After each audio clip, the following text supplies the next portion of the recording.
그 발표 잘 들었습니다. 이후에 패널 토론 있을 예정인데요. 패널 토론은 지금 안현실 포럼위원장님께서 주도해서 진행해 예. 주시도록 하겠습니다. 질문 받으시면서 진행해 주시면 될 것 같습니다. 예, 고맙습니다. 우리 정범진 교수님 뭐 오프라인에서 이렇게 뵙다가 코로나 거의 뭐 이제 끝마무리 돼 가는 국면에서 이렇게 온라인으로 여전히 뵙고 있네요. 그래도 지금 지정 토론은 굳이 이번 포럼은 뭐 지정 토론을 굳이 두지 않았고요.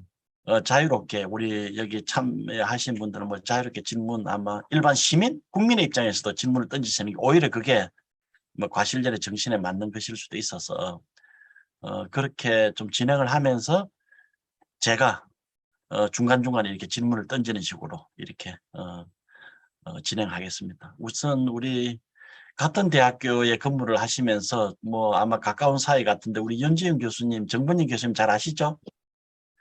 네, 네. 예, 오늘은 그 절대 친한 척 하지 마시고 그냥 날카로운 질문 몇 가지 던져보시죠. 예. 네, 뭐, 오랜만에 사실 뵙습니다. 서로 가까이 있으면서도, 자주 찾아뵙도 못하고, 온라인으로 뵙게 됐는데요.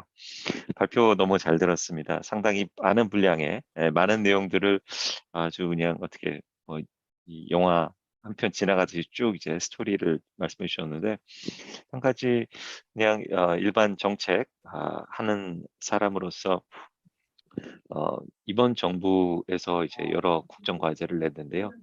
조금 피부에 와닿는 에너지 정책이 아직은 잘 안 느껴진다는 점인데요. 그 중에서 조금 더 뭐 제가 과거 정책 그 스케줄을 봤을 때 그 사용 해결료 이슈를 너무 그 일반 국민들한테 한테도 잘 느끼지 못하게 정책이 지금 어떻게 진행되고 있는지, 제가 기억하기로는 시간이 별로 없는데, 이제 에너지 믹스가 정상화되기 위해서라도, 돼야 할 텐데, 혹시 사용 해결료에 대한 것을 좀 보완해서, 현재 이슈와, 뭐랄까요, 교수님께서 생각하시는 로드맵 또는 해결해야 될 점들 한번 보완해서 설명해 줄 수 있을까요? 예, 우리 정 교수님. 네. 예. 사용 해결료에 관련된 가장 중요한 정책은 사용 해결료를 처분할 수 있는 부지를 잡는 것이 가장 중요한 문제죠. 뭐 직접 처분을 할 것이냐, 아니면 뭐 파이로 처리를 통해 가지고 어떤 유용 자원을 회수하고 폐기물의 분량을 줄일 것이냐 하는 것들은 뭐 여전히 이제 과제이지만 그 어느 경우에든 직접 처분을 할 수 있는 부지는 반드시 필요한 것이거든요. 그래갖고 제가 볼 때는 우리가 직접 처분을 할 거냐, 뭐 파이로 재처리를 할 거냐, 이런 것들도 굉장히 중요한 과제지만 그것과는 별개로 부지를 잡는 것이 굉장히 중요한 정책인데, 지금 현재는 사용 해결료 법제화라는 주제에 매몰되어 있습니다. 그래서 이제 사용 해결료와 관련되는 법을 민주당 뭐 김성환 의원이 제시한 법이 있고, 또 국민의힘의 뭐 김용식 의원이 제시한 법이 있고, 또 정부에서 제시한 법안 초안이 있고, 또 원자력 학회에서 제시한 법안 초안이 있고, 그래갖고 지금 법 가지고 굉장히 많이 싸우고 있는데 시간을 보내고 있습니다. 굉장히 답답한 상황이고요. 그게 중요한 게 아니고, 지금은 그것들은 뭐 시간이 있기 때문에 그게 중요한 게 아니고 뭐 처분을 할 수 있는 처분장을 구하는 것이 가장 중요한 일인데, 지금 저 국정과제에 법제화라는 꼭지가 하나 있다 보니까 사람들이 이상한 데 매몰되어 있는 상황입니다. 그래서 그건 크게 잘못하고 있는 것이고요. 이거는 정부가 잘못했다기보다도 원자력계가 크게 잘못하고 있는 부분이 하나가 있고요. 두 번째로는 산업부가 너무 어떤 그 국정과제 위주의 정책을 펼치고 있다 하는 지적을 하고 싶습니다. 여기까지 하겠습니다. 예, 예, 알겠습니다. 자, 윤 교수님 뭐 또 다른 질문 있으세요? 내용을 좀 소화하면서 다시 한번 오케이. 질문드리겠습니다. 자, 그럼 또 우리 윤 교수님 질문하셨고, 우리 또 장경수 회원 네트워크 위원장이 계십니다. 우리 또 뭐 시민의 입장에서라도 얼마든지 질문해 주십시오. 예. 첫 번째는 아까 제가 깜짝 놀랐는데 그 후쿠시마 저 원자력 사태가 있어서 쓰나미 때문에 다 죽었고 다른 피해로서는 죽은 사례가 없다고 하는데 보통 이제 방사선에 됐을 때 이제 백혈병이라든지 혈액암이라든지 다른 암 등이 이제 발생되었다는 보고가 있었거든요. 근데 이제 그 이후죠. 그러니까 바로는 그것이 생기지는 않지만 시간이 지나면서 암으로 발전될 수 있는 가능성이 굉장히 높아지는데 거기에 대해서는 그냥 피하셨거든요. 그래서 그런 면에서는 어떻게 이제 안정성이란 문제가 그러니까 저희들이 아무리 좋아도 안정성이 담보가 되지 않으면은 국민들이 불안해하고 시민들도 불안해하는데 이것을 어떻게 극복할 것인가라고 하는 그런 자료라든지 그런 것을 좀 더 명확하게 좀 말씀을 해주시면은 그 감사를 하겠습니다. 오케이. 또 하나 아. 저희들이 하는 것이 네. 원자력이 가격이 싸고 앞으로 필요하고 특히 유럽에서는 이걸 친환경 에너지라는 것을 했거든요. 교수님이 생각할 때 이게 과연 친환경 에너지라고 얘기할 수 있는 것인가? 유럽에서는 이제 예전에는 친환경 에너지가 아니었다고 했는데 지금은 앞으로의 방법이 없으니까 친환경 에너지라고 하면서 다시 원자력 쪽으로 가고 있는데 이거에 대한 어떤 그 교수님의 생각은 어떤지 좀 알고 싶고요. 그다음에 마지막으로 세 번째 질문은 폐기물이 되겠어요. 그러니까 저희들도 공감을 하는데 그러니까 다 사용한 다음에 폐기물이 쌓이고 있잖아요. 폐기물 처리 때문에 좀 굉장히 그 고달퍼서 여러 가지 문제점들이 사회에서도 이제 그 지적하는 게 원자력 발전소보다도 폐기물을 갖다 과연 어떻게 할 것인가에 대한 대책도 없으면서 무조건 쌓아두고 있거든요. 그러면 이것은 과연 어떻게 하는 것이 타당한지 그거에 대해서 좀 말씀 부탁드리겠습니다. 좋습니다. 예. 자, 저 한 시간쯤 써야 될 것 같은데. 아니요, 짤막하고 네. 명료하게 예, 답변하십시오. 우선 제가 이제 저는 원자력에서 열수력 전공이고 방사선 전공은 아닙니다. 그렇지만 제가 이제 원자력 전공에서 핵공학 개론이라든지 이런 과목을 통해서 어떤 방사선 학이라든지 이런 것들의 일부를 배우고 있기 때문에 제가 아는 범위 내에서 이제 설명을 드리도록 하겠습니다. 보통 방사선을 받게 되면요, 보통 이제 3년 정도가 되면은 백혈병이 나타나기 시작합니다. 왜냐하면 방사선을 받았는데 바로 암이 생기진 않죠. 왜냐하면 방사선이 셀을 갖다가 공격하고 그 변이 세포들이 증식을 해야지 암이 생기거나 백혈병이 생기는 거니까 방사선을 받았을 때 뭐 암이 생기거나 하는 건 시간이 좀 지나야 됩니다. 그래서 이 첫 번째 나타나는 것이 이제 블러드 체인지입니다. 왜냐하면 아시겠지만 백혈구와 적혈구는 우리 세포보다 순환 주기가 훨씬 빠르기 때문에 어떤 방사선의 이펙트가 가장 빨리 나타나는 것이 이제 백혈구, 적혈구죠. 그래서 보통 3년 지나고 나면 그 본 메로우에 영향을 주게 돼, 그러니까 블러드 포밍 오가니즘의 변화를 주게 되면 결국은 3년 정도가 되면 백혈병이 발생합니다. 그 피크가 이제 나오고요. 그 다음에 이제 조금 지나면 한 5년에서 10년 정도가 지나면 그 다음에 이제 하드 캔서, 위암이라든지 폐암이라든지 이런 하드 캔서가 나타나게 됩니다. 그런데 지금 후쿠시마에서는 11년이 지났죠. 그리고 대규모의 백혈병이라든지 하드 캔서의 가 어떤 보고되고 있지 않습니다. 최근 사실은 환경단체 쪽에서 뭐 백혈병 환자가 몇 배 늘어났다 뭐 이런 것들이 나와요. 근데 사실 이 자리에서 국민들한테 좀 알려드려야 될 건데 후쿠시마 원전 사고가 발생했을 때 많은 주민들이 소개됐고 병원들도 없어졌습니다. 그러다 보니까 남은 병원으로 환자들이 몰릴 수밖에 없었죠. 그러다 보니까 그 병원 통계를 보면 5배로 늘었다 이게 나오는 건데 사실은 전체적으로 봤을 때 늘지 않았다는 것이고요. 지금 11년이 지났기 때문에 나타날 후유증들은 거의 다 나타난 상태이다라고 보시면 되겠습니다. 두 번째로는 원자력이 친환경이냐 아니냐라는 것은 친환경의 정의를 뭘로 할 것이냐에 따라 뭐 다를 수가 있습니다. 예컨대 우리나라에서는 친환경 제품은 조금 비싸도 사준다라는 것들이 있죠. 그런데 과학자의 측면에서 보면 가격이라는 건 투입된 자원의 비용을 생산된 프로덕트로 나눈 거거든요. 그러면 비싸다라는 거는 투입된 자원이 많다는 거거든요. 그러면 비싼 것이 어떻게 친환경적이냐? 뭐 재활용을 했는데 그 재활용 안 한 것보다 더 비싸다. 그러면 재활용 기술이 없거나 재활용할 시기가 아닌데 억지로 무모하게 재활용을 한 것이죠. 그래서 친환경이라는 것은 자원 투입이 가장 적어야 된다는 것이 제 생각이고요. 특히 땅의 투입입니다. 우리가 보통 친환경 유기농 음식 이렇게 얘기할 때 굉장히 이상합니다. 농약과 비료를 투입하지 않으면 프로덕트가 굉장히 작습니다. 그 땅을 굉장히 많이 필요로 하게 됩니다. 그런 것들이 어떻게 친환경이냐? 친인간이지. 그래서 저는 발전 시설이 땅을 얼마만큼 적게 사용하느냐도 굉장히 친환경적 요소다라는 걸 생각이고요. 세 번째로는 뭘 배출하느냐 하는 것이죠. 그러니까 근데 무슨 이산화탄소가 배출된다거나 오염물질이 배출된다거나 하는 것들이 친환경적 요소인 거죠. 근데 원자력 발전소는 정상 운전 때는 아무것도 배출되지 않습니다. 아까 말씀하신 폐기물 문제는 제가 따로 말씀드리겠습니다.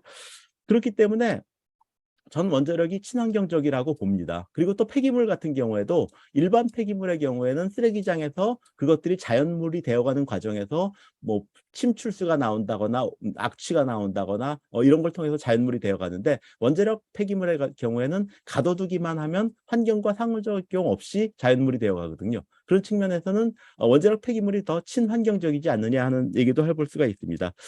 그런데 이제 다만 EU 텍소노미에 원자력이 들어갔느냐 빠졌느냐가 친환경적인 잣대이냐라고는 볼 수 없습니다. 왜냐하면 텍소노미는 아까 말씀드린 것처럼 에너지원에 대한 투자하는 사람들한테 이것이 녹색이냐 아니냐라는 걸 보여주는 잣대이기 때문에 원전 건설 계획이 없는 사람들한테는 이것이 없는 국가에다가는 이것이 친환경적이다 아니다 하는 텍소노미에 들어갈 이유가 없었던 겁니다. 그러나 이제 원전 건설을 할 계획을 가지고 있다 보니까 텍소노미에 들어가야 되겠구나 해서 이제 올해 들어가는 거라고 저는 이해를 하고 있고요. 세 번째 폐기물 문제는 제가 유튜브에서 혹시 제 이름을 검색해 보시면 제가 KBS 명견만리에 나와서 이제 설명드렸던 자료가 2017년에 있습니다. 지금 우리가 생각할 때 폐기물이 얼마냐, 그게 얼마큼 독성이 있느냐 이것도 굉장히 중요한 요소입니다. 교수님 말씀하신 대로. 그런데 더 중요한 건 뭐냐면 비교입니다.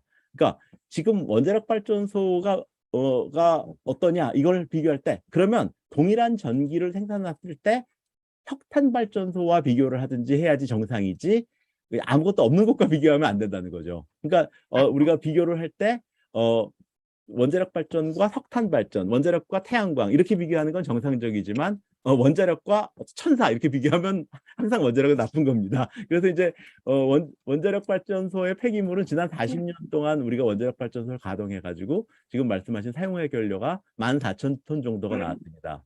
그런데 동일한 전력을 석탄 발전으로 생산했다 그러면 석탄 자체는 12억 톤이 필요하고요. 석탄재가 2억 2천만 톤 정도가 나옵니다. 그러니까 15,000배 정도가 나오는 것이죠.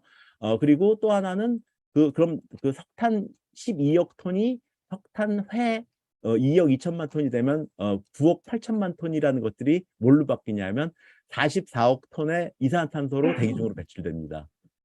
그것과 원자력을 비교할 때 어느 게 친환경적이냐라고 해야지 원자력 하나만 놓고 말씀하시면 안 된다라는 그런 얘기고요. 또 하나는 이제 지금 우라늄 1g은 석탄 3톤 그리고 석유 9드럼에 해당되는 에너지를 냅니다. 그러니까 1g이 들어갔는데 폐기물이 100g 나올 수는 없는 거죠. 그러니까 1g이 들어갔으면 폐기물은 1g 이하인 거죠. 그러다 보니까 그 양의 측면에서 볼 때 절대적으로 폐기물의 양이 굉장히 작다. 또 하나는 이 폐기물이 주로 쇳덩어리이기 때문에 굉장히 밀도가 높습니다. 그래서 부피로 치면 더 작습니다. 그래서 보통 초등학교 한 2개 정도에 쌓아놓을 정도의 양이밖에 되지 않습니다. 그래서 지금 아주 제가 국민들한테 설득할 수 있는 굉장히 좋은 기회를 주셔서 감사드리고 있는데 그래서 양이 굉장히 작다. 그리고 또 하나는 아까 말씀드린 것처럼 가둬만 두고 나면 이것들이 또 환경과의 상호작용 없이 이제 방사선을 잃어간다. 그러니까 자연물이 되어간다 하는 것이고요. 사실은 이게 기술이 없는 것이 아니라 지난 40년간 원자력 발전소 옆에 있는 사용해결료 저장소라는 수조에서 40년간 안전하게 관리가 되고 있었던 것이고 지금 우리가 폐기물 처분장을 필요로 하는 이유는 똑같은 기술로 계속해서 할 수 없다는 것이 아니라 기술의 문제가 아니고 인간의 관리 능력입니다. 과연 우리가 100년 전, 200년 전에 어떤 땅에 뭐가 있었다라는 걸 알지 못하는 경우가 많다 보니까 우리가 아무리 튼튼하고 좋은 시설을 만든다 하더라도 인간의 관리 능력이 그만큼 안 돼가지고 만약에 그게 뭔지 모르고 캐낸다거나 이런 일이 생기면 안 되니까 결국은 인간 생활권하고 완전히 격리시켜가지고 한 지하 1km 밑에다가 처박아 놓으면 그리고 잊어버려도 되는 개념으로 하면 안전하지 않겠느냐. 인간이 불안전한 존재이기 때문에 완전히 잊어버려도 되는 공간에다가 갖다 놓자. 뭐 이런 것들이 이제 폐기물에 대해서 저희가 앞으로 추구하고 있는 것이고요. 저는 예. 뭐 좋은 기회를 주셔서 고맙습니다. 예. 자, 그러면 우리 또 정범진 교수님께 이제 우리 또 제가 몇 가지 그냥 질문을 던져볼게요. 뭐 문재인 정부 탈원전에 대한 뭐 여러 가지 이제 비판이 있을 수 있다는 거 충분히 공감하고요. 그렇다고 해서 이제 또 윤 정부가 친원전을 한다고 해서 크게 기대할 수 있겠는가? 아마 그 부분에 대해서도 우리 정 교수님께서 굉장히 예리하게 말씀을 좀 하신 것 같아요. 그런데 이 정치 탈원전이든 친원이든 전 정치는 거짓말을 하고 있다는 생각이 좀 강하게 들고요. 결국 중요한 건 국민 수용성인데 문제는 지금 그 원전을 찬성하는 국민들 중에서도 내 앞마당에 원전을 건설한다. NO. 내 뒷마당에 사용 후 핵연료를 뭐 부지를 내놔라. NO. SMR은 굉장히 안전하고 첨단 기술적 진화의 어떤 그런 결과물인데 SMR로 어떻게 화력발전소를 대체하겠다. NO. 차라리 화력발전소를 감수하겠다. 이 국민 수용성 문제를 어떻게 해야 하나요? 그동안 저희가 2017년 고 무렵서부터 이제 뭐 나가서 설득을 하는 작업들, 대중 강연들을 많이 했습니다. 솔직히 말씀드리면 그동안 그 이전에 우리가 대중 소통을 할 때 에이스들이 나가지 않았습니다. 그리고 이제 조금 할 일 없는 분들이 많이 나가셨습니다. 그래가지고 이제 연구 과제는 못 따고 이런 교수님들이 많이 참여하다 보니까 되게 재미없게 강의하시고 그다음에 진짜 궁금한 걸 갖다가 질문에 대한 답을 한 것이 아니라 궁금하지 않은 얘기, 내가 하고 싶은 얘기들만 하고 오는 그런 식의 강연을 많이 했기 때문에 우리가 신망을 잃어버렸다. 앞으로도 에이스가 많이 투입돼야 된다 하는 것들이 제가 하는 것이고요. 두 번째로는 합리성에 대한 추구입니다. 그러니까 실은 저는 지금 상황을 굉장히 우려스러운 상황이라고 생각하는 것이 여당이건 야당이건 되게 마음에 안 드는데 그 양쪽 극한으로 쫙 갈라져 있다는 것이 우리가 과연 합리적으로 대표를 뽑고 합리적인 생각을 하는 거냐 아니면 내 편과 내 편을 가르는 시대이냐라는 것들에 대해서 굉장히 합리라는 것이 결여되어 있다. 그리고 나는 이미 답을 정해놓고 그거에 맞는 것들만 뽑아서 듣는 뭐 이런 시대가 돼버린 것이 굉장히 위험한 상황이라고 생각하고요. 그런 측면에서 이제 과실련해서 이런 기회를 주셔가지고 조금 더 설득할 수 있는 기회를 드린다거나 하는 것들을 굉장히 중요한 일이라고 생각을 하고요. 그래서 지금 합리라는 측면에서 보면 어떤 측면에서 보면 과연 기후변화는 진짜 오고 있는 것이냐 아니면 기후변화라는 것도 잘못된 얘기이냐 그 다음에 아까 말씀드린 친환경이라는 것들도 그동안 친환경과 유기농은 같은 것이라고 생각을 했는데 아닌 경우들도 있고 특히 이제 저희가 뭐 과거에도 그런 사례들이 많이 있었죠. 예컨대 인도에서 인구가 1960년도에 인구가 1억 명이 돼가지고 기근의 공포에 쌓여 있을 때 멕시코에서 키가 자라지 않고 나달이 많이 맺히는 난장이 밀이라는 것이 개발되었는데 그것들이 이제 인도에 공급되려고 했을 때 인도에서는 신토부리 운동이 발생돼 가지고 그것들이 들어오는 걸 막았습니다. 그런데 개발된 경작지는 다 끝났고 근데 그것들이 도입되었을 때 뭐 인도의 밀 소출이 6배로 늘었고 결국은 뭐 그 경작지로 개발된 것들이 숲으로 환원되기도 하고 인도가 미래 수출국이 되기도 하고 이런 것들이 있었는데 그런 역사적 사실에도 불구하고 우리는 역시 무슨 뭐 GMO라든지 뭐 환경적 비관론이라든지 이런 것들이 유포가 되고 있죠. 그 많은 환경적 비관론에도 불구하고 인간의 수명이 늘어나고 있고 우리는 훨씬 더 건강하게 잘 살고 있음에도 불구하고 비관론들이라는 게 점점 더 유포가 되고 있는데 이런 것들에 대해서 어떤 과학적 잣대로 합리적 잣대로 평가해 보는 것들이 굉장히 중요하고 저는 탈원전이라든지 이런 것들은 그것들의 연장선에 있는 것이지 다른 것들은 굉장히 정상인데 탈원전만 잘못됐다라고 생각하지는 않습니다. 그래서 오케이. 어떤 과학기술 활동을 통해서 우리 환경에 대해서도 제대로 이해하고 어떤 비교라든지 합리라든지 이런 것들에 대해서 어떤 우리가 시각을 갖게 되면 예. 그 다음이 원자력에 대해서도 좀 제대로 이해하게 되지 않을까 하는 오케이. 생각이 들고요. 예. 지금 아까 Not in my backyard라든지 이런 음. 것들은 저희가 국민들이 원하는 방식의 보상을 하지 않았던 것이 문제가 아닌가 싶은 생각입니다. 오케이. 그 지역에 갈 때 그 국민들이 원하는 보상이 뭐냐? 현금 보상이라고 원한다 그러면 현금이라도 보상을 해야 되는데 이건 안 되고 저건 안 되고 하다 보니까 보상액은 더 늘어나고 일은 더 꼬이고 풀리지도 않고 했었던 일들이 굉장히 많이 생겨가지고 그동안 추진하던 것과 다른 방식의 사업 에이스다운 사업 방식을 좀 해야 되지 않느냐 싶은 생각입니다. 오케이. 고맙습니다. 네. 근데 한편에서는 또 교수님 이런 또 질문도 있죠. 이제 거대한 무슨 어떤 그런 대규모 발전소를 지음으로 인해서 어떤 특정 지역, 또 어떤 특정 국민의 어떤 물론 이제 보상을 해준다 하더라도 그 희생을 그 베이스로 해서 이렇게 어떤 전력 공급을 하는 그런 시대는 이제 개발연대나 통하던 것 아니냐. 어떻게 보면 이제 어떤 에너지 생산과 어떤 그 소비 부분에 있어 어떤 자기 책임의식, 어떤 그런 어떤 퍼블릭 인터레스트에 대한 어떤 그런 어떤 그 일종의 어떤 윤리의식 뭐 이런 걸 우리가 뭐 지향한다 그러면 뭔가 좀 디센트럴라이즈드 된 에너지 시스템 그리고 또 이거를 어떻게 보면 이제 디지털라이제이션 하면서 이렇게 가는 게 시대의 흐름에 맞지 않느냐 이제 이런 소위 분산화된 에너지 시스템에 대한 이야기가 많이 나오잖아요. 그죠? 이 부분에 대해서는 이 부분과 지금 말씀하신 어떤 원전에 대한 정책이 같이 갈 수 있는 방향은 무엇일까요? 우선 분산전원이라는 것들은 이제 말씀하신 것처럼 수요처 근처에다가 발전소를 배치함으로써 전력망에 대한 부담, 건설에 대한 부담이라든지 이런 것들을 줄이고 또 수요자가 어떤 자기 책임을 다한다 하는 측면에서 제기되고 있는 발전 방식입니다.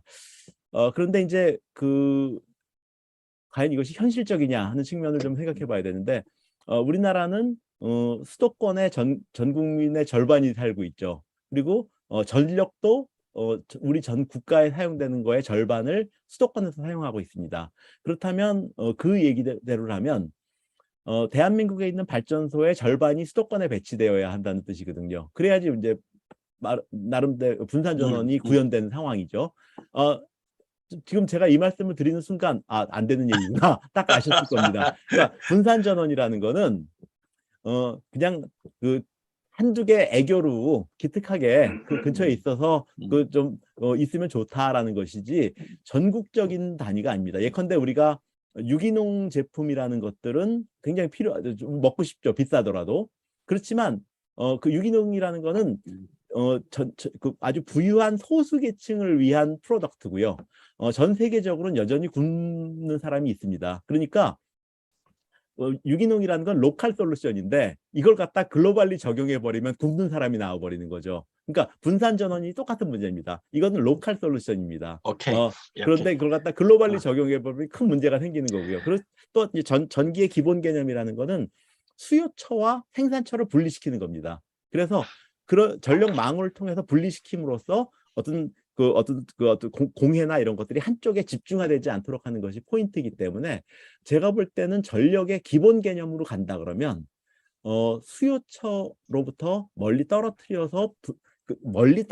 상태에서의 분산되는 상태가 대한민국의 최적 상태가 아닌가 하는 생각을 해봅니다. 네. 한국 입장에서 네. 예. 그리고 이게 아까 아리백이라든지 이런 ESG를 이제 탈원전의 뿌리라고 했지만 사실은 이제 이거 자체 오해할 수가 있어서 아리백이라든지 ESG는 문재인 정부가 뭐 탈원전 정책을 하면서 만든 것도 아니고 어떻게 보면 이제 그 글로벌 밖에서 어떻게 들어온 어떻게 보면 이제 새로운 트렌드 아니면 새로운 어떤 그런 선진국 그런 기업들이 요구 조건 뭐 이제 이런 거란 말이에요. 이제 대한민국은 또 수출해서 먹고 살아야 될 그런 또 여러 가지 어떤 무역을 해야 되는 나라이기 때문에 이 국내 기업들이 굉장히 어떤 압박을 받고 있거든요. 그래서 이거를 이런 측면에서 보면 아리백이라든지 이런 ESG라든지 이걸 우리 국내 기업이 자의적으로 해석해서 뭐 개념을 바꾸고 이렇게 할 그런 레버리지를 가지고 있는 것도 아닌데 그거 어떻게 생각하세요? 우선 ESG 같은 경우에는 뭐 결국은 ESG나 아리백이나 똑같은 문제인데 평가의 기준이 없습니다. 뭐가 ESG냐라는 것이 굉장히 자의적인 건데 그런 것들은 사실은 평가의 기준이 없는 것은 법제화하거나 제도화할 수 없는 것이죠. 착하게 살아라라는 것들을 갖다가 목표로 삼은 거랑 똑같은 겁니다. 예. 그래서 이제 ESG라든지 아리백이라는 것이 굉장히 평가되기 어려운 그래서 그렇기 때문에 요즘 그 어느 것이 ESG인가를 평가하는 평가 서비스가 굉장히 장사가 잘 되고 있죠. 오케이. 왜냐하면 평가 기준이 없기 때문이죠. 그래서 그 착하게 살기를 목표로 삼는 것만큼 위험한 것이 ESG다라는 것이 저는 생각을 하고 오케이. 있고요. 지금 말씀하신 것처럼 만약에 어떤 미국의 기업이 아리백으로 생산되지 않은 제품은 수입하지 않겠다라고 을러서 이제 아리백을 수용하도록 만들 것이다라는 것들이 이제 뭐 어떤 유포된 위험인데 그럴 리가 없습니다. 왜냐? 재생에너지를 사용하는 것이 중요한 게 아니고 이산화탄소를 발생시키지 않는 것이 중요한 겁니다. 그래서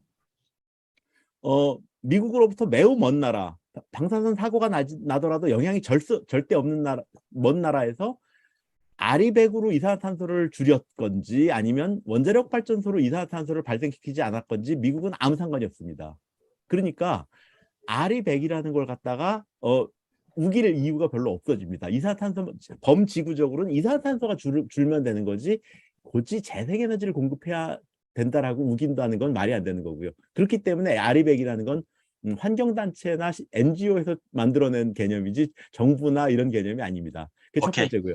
두 번째로는 지금 우리는 전기줄에 재생에너지, 원자력, 석탄, LNG 발전으로 만들어진 전기가 모두 합쳐져서 전기를 흐르는데 그중에서 나는 재생에너지 전기만 썼다라고 우기를 방법이 없습니다.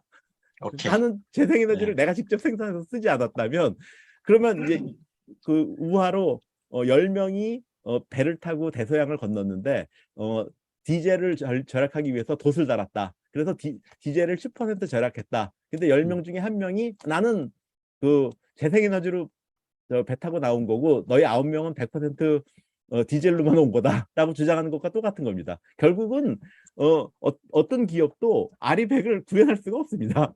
자, 오케이. 저기 죄송한데 여기 지금 김한석 교수님께서 질문 주신 거고 해서 좀 질문 드리면 좋을 것 같은데 저도 좀 궁금한 내용이라서. 우리 그 김한석 그 교수님께서 이제 뭐 이 말씀을 지금 했습니다. 아리백 아까 이제 카본 프리하고 아리백을 원자력 에너지가 아리백에는 들어가지 않지만 그 CF100에 들어간다는 그런 의미로 이해해도 되느냐 뭐 이렇게 질문을 주셨고요. 두 번째 질문은 수소경제 이행 계획에 대한 이제 정 교수님의 의견을 듣고 싶다고 말씀을 하셨네요. 네. 아까 이건 뭐 연결된 질문이긴 하지만 SMR이 분산 발전에 좋은 예가 아니냐 뭐 이런 질문도 있고요. 이거 어떻게 생각하세요? 제가 너무 많은 시간을 쓰는 것 같아서 괜찮습니다. 구글에서 CF100이라는 걸 갖다가 쳐보면 구글 레포트가 나옵니다. 오케이. 구글이라는 회사가 데이터 센터에다가 이산화탄소를 발생하지 않는 전력을 갖다가 데이터 센터에 공급하기 위해서 전 세계에 있는 데이터 센터에 1년 동안 그 전력 사용량을 갖다가 비교한 표들이 나옵니다. 보고서에. 결국은 CF100으로 갈 수밖에 없다. 아리백으로 갈 수 없다. 왜냐하면 재생에너지 들쭉날쭉하기 때문에 데이터 센터에 공급할 게 아니다. 그래서 이제 그 구글 레포트 보면 24시간 주 7일 동안 그 카본 프리한 에너지를 공급하기 뭐 이런 제하의 레포트가 2018년에 나온 게 있습니다. 그거 보시면 CF100에는 원자력이 포함되는구나 이거 나오고요. 수소 경제는 아시겠지만 뭐 수소는 청정 에너지다 틀린 얘기죠. 왜냐 수소는 에너지의 캐리어지 에너지원이 아닙니다. 그 전기는 청정 에너지다 이렇게 주장하는 것과 똑같은 거죠. 그러니까 수소나 전기는 에너지의 캐리어지 에너지가 아닙니다. 그래서 중요한 건 뭐냐면 전기나 수소를 깨끗하다는 건 누구나 다 아는 거고요. 전기나 수소를 어떻게 깨끗하게 만들 것이냐가 중요한 거죠. 그런데 지금 LNG, 메탄, CH4에서 산소를 공급해가지고 CO2 내보내고 H2H2를 만들어내는 공식이죠. 메탄 그 계질이죠. CH4에서 산소를 공급해가지고 CO2를 배출하고 H2 수소를 만들어가지고 수소 경제에 이바지한다는 건 이산화탄소를 다 내보낸 겁니다. 그럴 거면은 차라리 메탄을 직접 쓰는 게 훨씬 낫죠. 예, 그래서 그런 앞으로 남고 뒤로 손해보는 그런 식의 우리 과거에 서울시에서 저기 재생에너지 뭐 우수 사례로 상 받아가지고 실행하려고 했었던 것 중에 그런 거 있죠. 지하철 송풍 그 환기구에다가 풍력 발전기 달아가지고 전기 만들어 쓰겠다고. 그 결국 송풍의 에너지를 더 쓰는 건데 그런 우스꽝스럽고 비과학적인 재생에너지 활용이라든지 수소 활용이라는 거는 좀 없어져야 될 일들이고요. 그래서 수소를 어떻게 깨끗하게 이산화탄소 안 배출하고 어떻게 깨끗하게 만들어낼 거냐 해서 뭐 카본 캡처니 뭐니 하는 그 거짓말 같은 얘기들, 에너지가 더 많이 들어가는 얘기들, 이런 얘기들은 좀 안 해야 된다고 저는 생각을 하고요. SMR은 기존 대형 원자로에 대체되는 제품은 아닙니다. 대형 원자로를 질 수 있으면 대형 원자로를 짓는 것이 훨씬 더 바람직한 일이고요. SMR은 대형 원자로가 대체되지 않는 지역입니다. 예컨대 대형 원자로를 질 수 없는데 소형 원자로를 짓는다거나 뭐 석탄 대체하는 것도 가능한 일입니다. 더 중요한 건 뭐냐면 국제 해사기구 IMO에서 그 컨테이너 선박의 이산화탄소 배출 규제를 공시를 했죠. 그래서 2030년까지 그 컨테이너 선박의 이산화탄소 배출을 제한해라. 뭐 이런 것들이 나왔습니다. 내용적으로 보면 지금 컨테이너 선박들은 보통 30노트로 달리도록 설계가 됐는데 디젤을 절약하기 위해서 지금 15노트로 운항을 하고 있는 상황입니다. 그런데 그걸 갖다가 원자력 추진 선박으로 하게 되면 35노트까지도 나올 수가 있습니다. 그렇게 되면 이산화탄소 배출을 전혀 안 할 수 있고요. 그리고 물류 속도는 2배로 빨라지고 배는 절반밖에 필요하지 않습니다. 물류 속도가 빨라졌기 때문에 운하를 통과할 필요도 없고 중간 급유지도 필요 없어집니다. 사실은 그 SMR은 발전용 목적이라기보다도 이런 추진체라든지 타 부문에서 이산화탄소를 줄일 수 없는 부분에서 활용될 가능성이 훨씬 더 많다 하는 상황이고요. 뭐 다음에 기회가 있으면 좀 자세히 말씀드리겠습니다. 아까 저기 정면희 교수께서 이제 한국전력 한전 적자 말씀을 하셨는데 지금 한전 적자를 예를 들면 이제 탈원전으로 인한 부분, 그 다음에 유가라든지 LNG 가격 상승 등 소위 연료비를 가격에 반영하지 못한 것으로 인한 부분으로 나누면 몇 대 몇일까요? 연료비를 올리지 못한 것으로 인한 손해는 최근의 손해입니다. 그리고 저 원전 비중이 줄어드는 손해는 2017년 이후에 쭉 누적된 손해고요. 예. 또 하나의 손해가 있습니다. 재생에너지 보조금이 너무 많이 들어가고 있는 손해입니다. 근데 그거는 그렇게 큰 비중은 아니고요. 뭐 5조 정도 됩니다. 예. 오케이. 뭐 적자의 다양한 원인이 일단 있다는 거죠, 그죠? 자, 그다음에 그 연료비가 올라가더라도 가격에 반영을 못 한다는 거는 지금 현재 한국의 전력 산업이 가격 통제를 받고 있잖아요. 어떻게 보면은 그런 보수 정권이 들어서도 가격 통제, 진보 정권이 들어서도 가격 통제, 문정부나 윤정부나 하나도 다를 게 없을 것 같은데 이 한전이라든지 한수원 아까도 말씀하셨지만 이 공기업 체제라는 게 과연 바람직한 것인가? 이게 경쟁력이 있는 것인가? 어떻게 생각하세요? 그러면 민영화한 나라들이 얼마나 좋은가라는 걸 보시면 됩니다.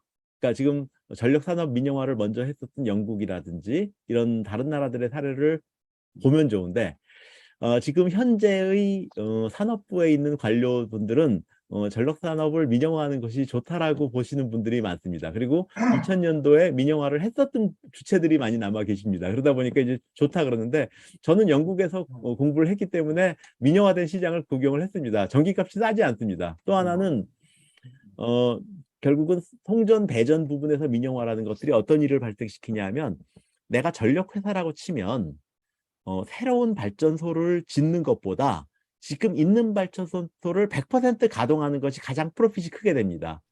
그리고 또 하나는 배전 부분의 민영화를 하게 되면 이마트와 같은 현상이 생깁니다. 우리가 이만큼 사줄 테니까 싸게 팔아. 그리고 이제 공급자를 압박하는 현상이 생깁니다. 그래서 결국 민영화를 한 나라들의 경우에는 공급자들을 압박하는 상황이 생기고, 또 하나는 공급자는 신규 발전소를 짓지 않으려는 경향이 생깁니다. 그러다 보니까 국가적으로 인프라가 굉장히 위축되는 상황이 생기고, 영국에서 발생하는 것처럼 해저 케이블을 통해서 프랑스 전기를 수입해야 되는 양이 점점 늘어나고 있는 상황이 발생을 합니다. 그래서 저는 뭐 단점도 있고 장점도 있지만 그걸 비교하려고 그러면 민영화된 마켓이 어떻게 굴러가고 있는가 하는 걸 갖다가 검토를 해봐야 된다. 특히 이제 미국같이 민영화된 마켓은 지금 전력 설비도 굉장히 노후화돼 있고, 뭐 계속 운전하고 있는데 신규 원전으로 대체도 못하고 있고, 대형 발전소 짓지 못하고 있고, 그렇기 때문에 어떤 면에서 보면 문제가 부각되지 않는 이유는 이런 선진국들이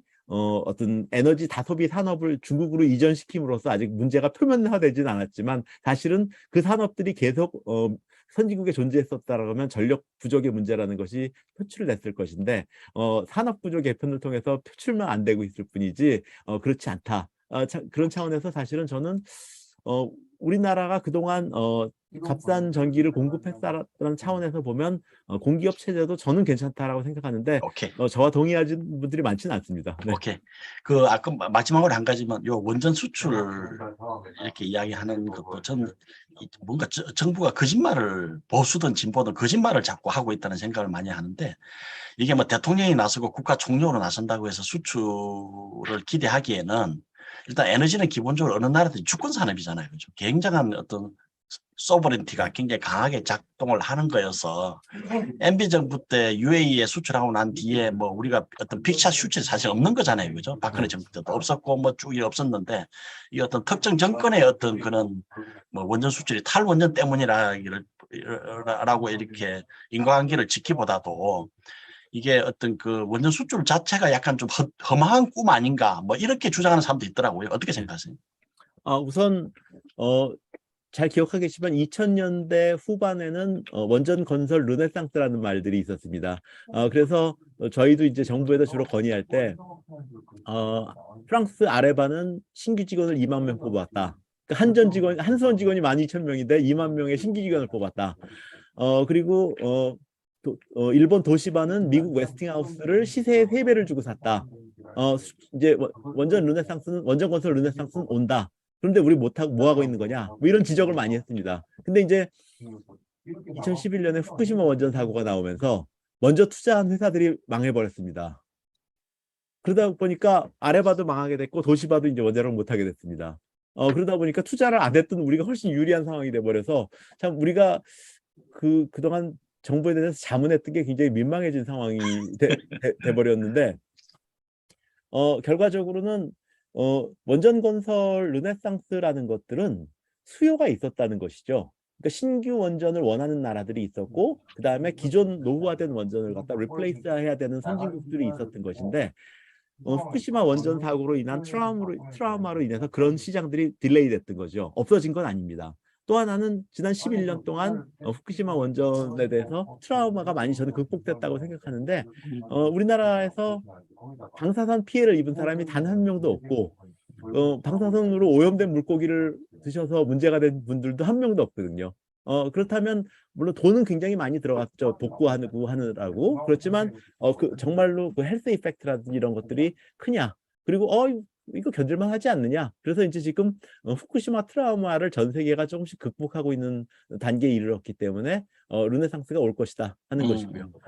탄소 중립과 관련해 가지고 이산화탄소를 발생시키지 않는 발전원으로서의 가치가 재조명되고 있기 때문에 과거보다 더 큰 원전 건설 르네상스가 올 것이다.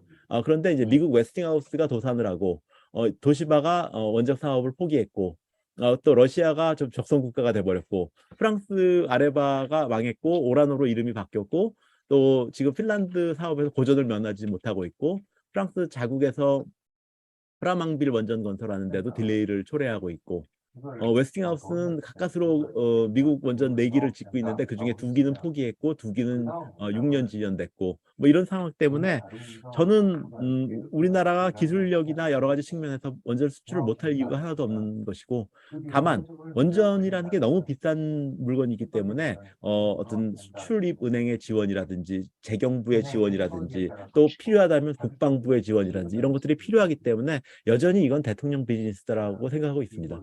오케이. 자, 오늘 뭐 여러 가지 다른 또 질문도 많으시겠지만 오늘 우리가 예정된 시간을 거의 뭐 지금 한 20분 정도 오버를 했고요.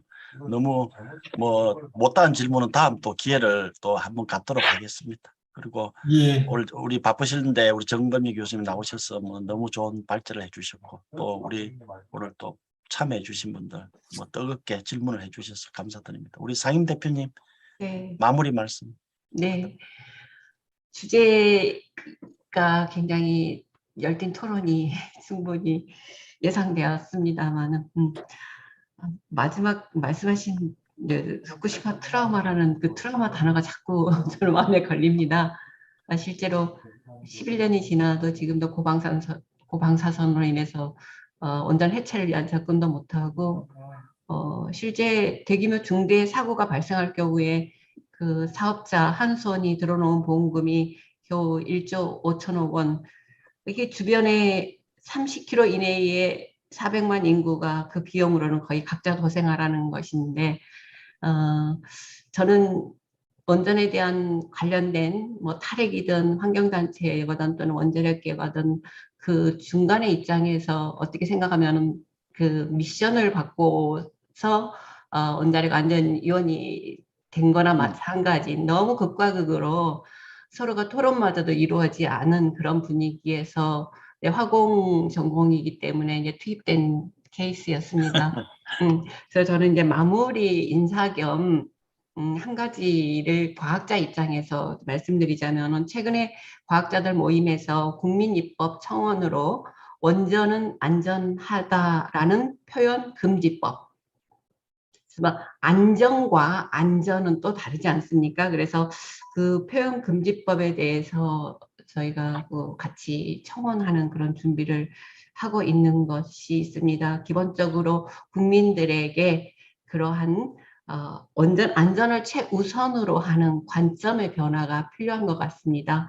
윤석열 대통령이 언급했던 뭐 폭발도 후쿠시마 원전에 폭발도 없었고 누출도 없었고 뭐 관료적인 사고를 버려라, 뭐 안전만을 중시하는 관료적인 사고를 버려라. 그 발언을 한 순간 얼마나 주변의 원자력계에 둘러싸여서 이야기들 많이 암기했을까 하는 정도의 그런 생각까지 들었습니다. 그래서 당연히 에너지에 대한 우리의 대비, 과학자들의 고민, 데이터로 말하는 것들은 필요합니다. 그러는데 어느 쪽이든 간에 어떤 에너지든 간에 국민의 생명을 담보로 하는 안전 문제만큼은 절대 간과하지 않아야 될 일인 것 같습니다. 오늘 그 긴 시간 또 이렇게 어쩌면 일반 시민들이 접하기 어려운 데이터까지 보여주시면서 참 좋은 그 발표로 시간을 뭐 이렇게 마련해 주셔서 감사드립니다. 예, 상임 대표님 뭐 감사드리고요. 오늘 사실 우리 그 정건희 교수님이 굉장히 그 기본적으로 강조했었던 건 에너지 안정적인 공급입니다. 그래서 이 부분은 시큐리티에 관련되는 거죠. 어떻게 보면 이제 국가의 그 어떤 그 존재와 관련된 그런 굉장히 핵심 이슈고요. 시큐리티 또 우리 상임 대표님께서 말씀하신 또 안전, 세이프티와 관련된 그런 부분 또 뭐 기타 여러 가지가 부분이 있는데 이런 지금 국가 에너지 이 부분이 일종의 그 멀티 오브젝티브 펑션을 풀어야 되는 거죠. 그죠? 뭐 이런 멀티 오브 다목적 함수를 풀면서 우리가 솔루션을 찾아가야 되는데 이것이 그냥 친환경이냐 뭔가 뭐 탈원전이냐 친원전이냐 이렇게 이분법으로는 절대 풀릴 수 없다는 생각이 들고요. 아까 이제 우리 정범희 교수께서 사실은 그 발제하시면서 한간에 굉장히 강조하셨던 게 팩트입니다. 팩트. 우리가 팩트풀리스, 팩트에 기반한 사고, 팩트에 기반한 접근. 뭐 이제 이 부분을 굉장히 강조하셨거든요. 그래서 만약 팩트에 기반한 우리가 토론을 한다면 그는 보수 진보 뭐 탈원전 뭐 친환경 이렇게 그 팩트에 기반하다 보면 우리가 접근을 하지 못할 이유가 없는 것이다. 이걸 찾아가는 어떤 그런 그 긴 과정을 우리 가실련에서는 끊임없이 노력을 해서 어떤 과학에 기반한 사회라는 게 결국은 팩트에 기반한 사회로 가는 것이니까 어떤 그 방향을 위해서 노력한다는 말씀을 드리면서 오늘 오픈 포럼을 마무리하도록 하겠습니다. 그 팩트는 지난 40년 동안 원자력 발전소의 사고로 인해서 죽거나 사망하거나 다친 사람은 없다는 겁니다. 오케이. 뭐 우리 이제 정범진 교수님의 주장이었습니다. 자, 아니 주장 아니고 팩트입니다. 예. 우리 정범진 교수님의 팩트입니다. 예. 자,